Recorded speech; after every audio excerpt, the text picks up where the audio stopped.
আসসালামু আলাইকুম ওয়া রাহমাতুল্লাহি ওয়া বারাকাতুহু। আমার মুসলিম ভাই বোনেরা, যে যেখান থেকে আমাকে শুনছেন, আমি আপনাদের সকলের দৃষ্টি আকর্ষণ করছি এমন একটি বিষয়ের প্রতি, যে বিষয়টি নিয়ে কয়েকদিন যাবত সামাজিক যোগাযোগ মাধ্যম এবং নানা মিডিয়ায় তুমুল বিতর্ক চলছে। বিষয়টি হচ্ছে নারী নির্যাতন, নারী ধর্ষণের জন্য পোশাক দায়ী কিনা। কেউ বলছে পোশাক দায়ী, কেউ বা এমন করে বলছে যে শুধুমাত্র পোশাকই দায়ী এবং সেক্ষেত্রে ধর্ষকের ভুল ত্রুটি, নৈতিক অবক্ষয়কে আড়াল করবার চেষ্টা করছে। কেউ বা বলছে পোশাক কোনোভাবেই দায়ী নয়। যারা মনে করছেন পোশাক দায়ী নয় কোনোভাবেই, তারা আমাদের দিকে কয়েকটি প্রশ্ন ছুড়ে দিচ্ছেন। তারা বলছেন পোশাক যদি দায়ী হবে তাহলে বোরকা পরিহিতারা কেন ধর্ষিতা হবে? পোশাকই যদি দায়ী হবে তাহলে শিশু বাচ্চারা কেন ধর্ষিতা হবে? তাহলে কি আমরা শিশু বাচ্চাদেরকে বোরকা পরিয়ে রাখবো? এবং তাদের আরেকটি প্রশ্ন হচ্ছে যে ধর্মীয় উপাসনালয়, আমরা মাঝে মধ্যে নিউজে দেখি ধর্মীয় উপাসনালয়েও নারীরা নির্যাতনের শিকার হয়। এই প্রশ্নগুলো তারা আজকে আমরা দেখছি নানা মিডিয়াতে প্রায় করা হচ্ছে এবং এই প্রশ্নগুলো করেই তারা প্রমাণ করতে চাইছে কোনোভাবেই ধর্ষণের জন্য পোশাক দায়ী নয়। এই বিষয়টি নিয়ে আমি আপনাদের সামনে আজকে আলোচনা করতে চাই। অনেক মিডিয়াতেও আলোচনা করেছি। আসলে আমাদেরকে এই বিষয়ে সিদ্ধান্তমূলক কথা বলতে হলে আগে পর্দার বিধান জানতে হবে। ইসলামী শরিয়া পর্দা প্রথাকে, পর্দার বিধানকে ফরজ করেছে। আল্লাহ রাব্বুল আলামিন পবিত্র কোরআনে কারীমের সূরাতুন নূরের 30-31, সূরাতুল আহজাবের 32, 33, 59 নং আয়াতে সুস্পষ্ট ভাষায় বলে দিয়েছেন যে পর্দা তোমাদের জন্য ফরজ, অপরিহার্য করা হয়েছে। এছাড়াও কোরআনে কারীমের অনেক আয়াত এবং অসংখ্য হাদিসে পর্দা বিধানের অপরিহার্যতা নিয়ে স্পষ্ট নির্দেশনা রয়েছে। সবচেয়ে বড় ব্যাপার হচ্ছে এই ১৫০০ বৎসর ধরে লাখো কোটি মুসলমান থিওরিক্যাল নয়, প্র্যাকটিক্যাল অর্থাৎ পর্দার প্র্যাকটিস করে আসছেন, স্বতঃস্ফূর্ত ভাবে পর্দার বিধান পালন করে আসছেন। প্রশ্ন হতে পারে কেন এই পর্দার বিধান, কেন পর্দার বিধানকে ফরজ করা হয়েছে? এক্ষেত্রে আমাদের বুঝতে হবে যে নারী পুরুষের প্রতি, পুরুষের নারীর প্রতি এক ধরনের বিশেষ আকর্ষণ রয়েছে এবং এই আকর্ষণ থাকা চাই। যদি এই আকর্ষণ না থাকে তাহলে বংশধারা বিস্তার ঘটবে না এবং নারী পুরুষের দৈহিক এবং মানসিক শান্তির, প্রশান্তি লাভের যে একটি মাধ্যম, সেটিও আমরা অর্জন করতে পারবো না। এই জন্য আকর্ষণ বোধ থাকা চাই, কিন্তু কোনোভাবেই সে আকর্ষণ বোধ অনিয়ন্ত্রিত, অতিরঞ্জিত হওয়া যাবে না। সেজন্য নারী পুরুষের মধ্যে পর্দার বিধান দিয়ে অবাধ মেলামেশাকে বন্ধ করে দেওয়া হয়েছে, অশ্লীল মেলামেশাকে বন্ধ করে দেওয়া হয়েছে। এর মানে এই না যে নারী সাজবে না, নারী পোশাক পরবে না। নারী তার গণ্ডির ভিতরে থেকে, নারী ইসলাম যাদের সামনে সৌন্দর্য প্রকাশ করবার অনুমতি দিয়েছে তাদের সামনে তার সৌন্দর্য প্রকাশ করবে। যদি এই পর্দার বিধানকে লঙ্ঘন করা হয়, না মানা হয়, তাহলে নারী পুরুষের প্রতি, পুরুষের নারীর প্রতি অনিয়ন্ত্রিত আকর্ষণ তৈরি হবে।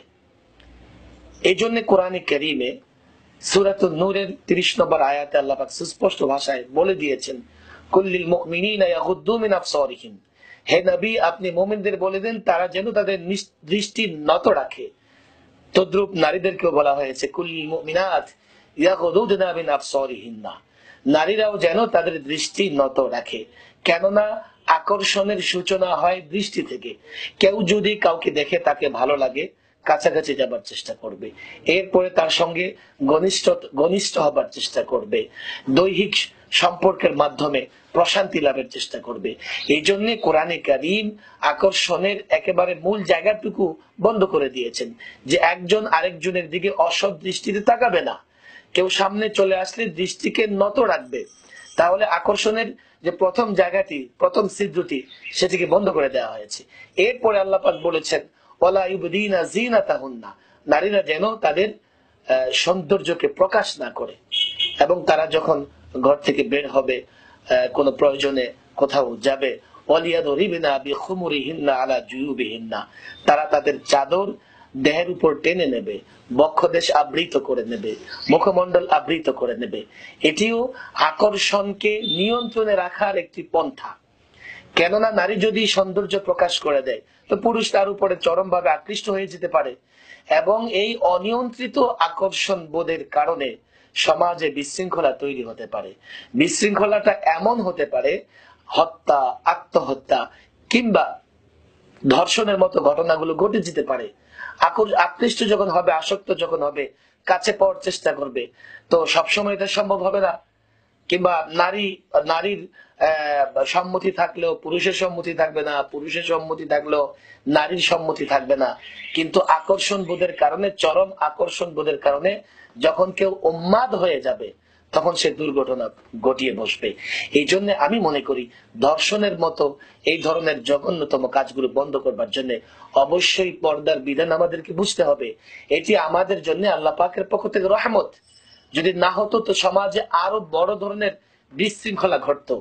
এক্ষেত্রে প্রশ্ন আসতে পারে, তাহলে কি ইসলাম নারীকে ঘরে বন্দি করে রাখতে চায়? ইসলাম নারীকে ঘরে বন্দি করে রাখতে চায় না, তবে নারীর জন্য অতিরিক্ত সিকিউরিটি এবং সেফটির প্রয়োজন। সেই জন্যই পর্দা বিধানটা নারীর জন্য একটু কঠোর কিংবা ব্যাপক। কেন নারীর জন্য এতটা সেফটি এবং সিকিউরিটি দরকার? তিনটি কারণে। প্রথম কারণ হচ্ছে নারী দৈহিকভাবে দুর্বল, পুরুষ শক্তিশালী। পুরুষ যদি কোনো নারীর প্রতি আকৃষ্ট হয়ে যায়, তখন দেখা যাবে পুরুষ ওই নারীর উপর প্রাধান্য বিস্তার করেই ফেলবে কোনো না কোনো সময়, কিংবা প্রাধান্য বিস্তার না করতে পারলে তাকে হত্যা কিংবা ধর্ষণ করবার মতো চেষ্টা করবে। দুই, নারী যদি কখনো পুরুষের প্রতি আকৃষ্ট হয়ে যায়, সেক্ষেত্রে নারীর দৈহিক শক্তি কম থাকার কারণে, কিংবা পুরুষের অমতে কখনোই পুরুষের সঙ্গে বা পুরুষকে ধর্ষণ করা সম্ভব নয়, কিন্তু নারী তার অমতেও ধর্ষিতা হতে পারে। সেক্ষেত্রে নারীর জন্য সেফটি সিকিউরিটি বেশি দরকার। এই দুটি কারণ থেকে আমরা স্পষ্ট ভাবে বুঝতে পারি যে নারীর জন্য এক্সট্রা সিকিউরিটি এবং সেফটি দরকার। তৃতীয়, যদি কখনো এই ধরনের ঘটনা ঘটে যায়, তাহলে আমরা দেখব কি নারীকে দীর্ঘমেয়াদী খেসারত দিতে হবে। পক্ষান্তরে পুরুষের উপরে কোনো ধরনের কোনো আচর লাগবে না, কোনো আলামত থাকবে না। সেক্ষেত্রেও তো নারীর জন্য সেফটি সিকিউরিটি দরকার। এই জন্য ইসলাম নারীকে একটু বেশি করে পর্দার ব্যাপারে কঠোরতা বা ব্যাপকতা দিয়েছেন, যাতে করে নারী সেফটি এবং সিকিউরিটির সঙ্গে থাকতে পারে। এই আলোচনা থেকে আমরা অত্যন্ত ভালোভাবে বুঝতে পেরেছি যে নারী নির্যাতন এবং নারী ধর্ষণের মতো জঘন্যতম কাজগুলোতে পোশাক, অশ্লীল পোশাক, ইচ্ছে মতো পোশাক পরা, পর্দার বিধানকে লঙ্ঘন করা, পর্দার বিধান মেনে না চলা, এটিও একটি কারণ। তবে একমাত্র কারণ এমন নয়, আরো কিছু কারণ আছে। কোনোভাবেই দর্শক দায়িত্ব এড়াতে পারবে না, সমাজ ব্যবস্থা, মা বাবা কখনোই দায়িত্ব এড়াতে পারবে না। একজন ধর্ষক, পৃথিবীর সব পুরুষই ধর্ষণ করে না। যে ধর্ষক হয় অবশ্যই তার নৈতিক অবক্ষয় ঘটেছে, সে কোনো না কোনো ভাবে উত্তেজিত বা উন্মাদ হয়ে গেছে। সেক্ষেত্রে অশ্লীল ম্যাগাজিন, অশ্লীল ভিডিও, এগুলো কোনো না কোনো ভাবে এর জন্য দায় বা কারণ হতে পারে। পরিবার তাকে নৈতিক শিক্ষা দেবে, মা বাবা তাকে অবশ্যই ধর্মীয় শিক্ষা দেবে, নৈতিক শিক্ষা দেবে, এবং পরিণত বয়সে পৌঁছলে তাকে বিয়ে শাদী দেবে। যদি এমন কেউ মা বাবার দায়িত্ব পালন না করে, তাহলে কোনো না কোনো ভাবে মা বাবাও দায়িত্ব এড়াতে পারবে না। কিংবা কেউ যদি বলে শুধুমাত্র পোশাকই দায়ী, তাহলে তারা দর্শকের ত্রুটিগুলোকে আড়াল করবার চেষ্টা করছেন, তারা নৈতিক মূল্যবোধকে মূল্য দিচ্ছেন না। যেমনি ভাবে নারী যদি অশ্লীলতা কিংবা অশালীন পোশাক পরিধান করবার কারণে সেও দায়ী হতে পারে, ওই ধর্ষক পুরুষ নৈতিক মূল্যবোধ না থাকবার কারণে কিংবা অন্য কোনো কারণে সে উত্তেজিত হয়ে যাবার কারণে যে কারো উপর ঝাঁপিয়ে পড়তে পারে। তবে যারা বলছেন যে কোনোভাবেই পোশাক দায়ী নয়, তাদের কয়েকটি যুক্তিগুলো যদি আমরা সচরাচর দেখি আমাদের কাছে মনে হয় ভাই এগুলো যুক্তি হতে পারে। আসলে এগুলো যুক্তি না।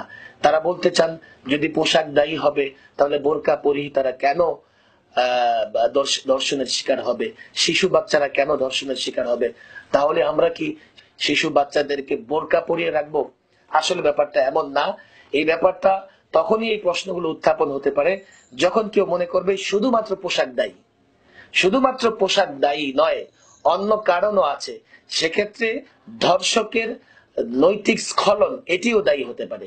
সেক্ষেত্রে আমাদের সমাজ ব্যবস্থায় নানা রকমের অশ্লীলতা, বেহায়াপনা, অশ্লীল ভিডিও এগুলো দায় নিতে পারে। একটু আগে আমি যে বিষয়গুলো কি করেছি আলোচনা করেছি। তাহলে আমরা যদি নারী পুরুষ নির্বিশেষে পর্দার বিধানগুলো পালন করি এবং পরিণত বয়সে পৌঁছলে তাদেরকে বিয়ের বন্ধনে আবদ্ধ করিয়ে দিতে হবে, তাহলে আমরা মনে করব পুরোপুরি ধর্ষণের মতো এই জঘন্যতম কাজগুলো বন্ধ হবে। তবে বেপর্দা এবং অশালীন পোশাক, অশ্লীলতা এগুলো বন্ধ হলেও অনেকাংশে নারী নির্যাতন এবং নারী ধর্ষণের মতো জঘন্যতম কাজগুলো কমে আসবে। ওমা তাওফীকি ইল্লা বিল্লাহ।